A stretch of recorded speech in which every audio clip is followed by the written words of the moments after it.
This didn't start out to be a session. This was happening in a class, and the class was a class on indicators, and I was just doing demonstrations of indicators. And when I do demonstration of indicators, I work with one student at a time for a few minutes, sometimes 3 or 4 minutes.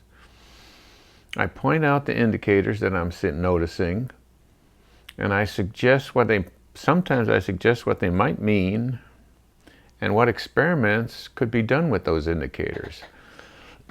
And each student is part of a small group, and the small group takes notes on what I'm saying. And then later on in the session or in the class, they go ahead and do those experiments in small groups.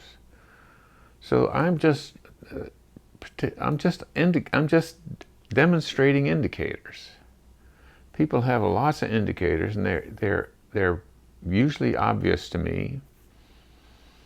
And it's an example of the way I work. When I'm working with somebody, I'm looking for indicators.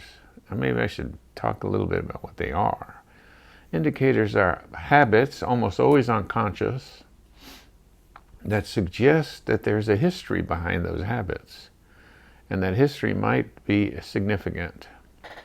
So that's what's going on here. So talk a little bit. We'll be looking for indicators. I'm going to check in first. Okay.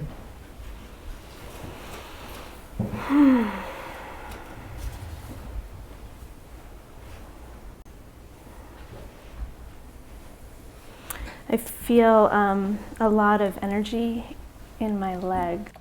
Now, there was an indicator already.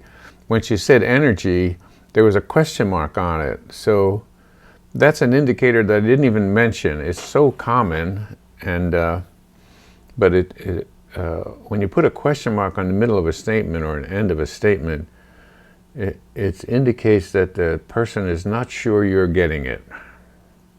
The question is like, do you understand me? But I totally ignored that one, but as long as it's there, I can mention it. Mm-hmm. And as we were sitting and talking, I was feeling impatient. Let's go, let's go. Mm-hmm. Yeah, so that's not uncommon for me. And I was feeling like I wanted to like, come on, move, kind of feeling. So this feeling in the legs, this energy in the legs, and this urgent thing to move, that's a very significant indicator. And it'll come up later, and you'll see where it fits. So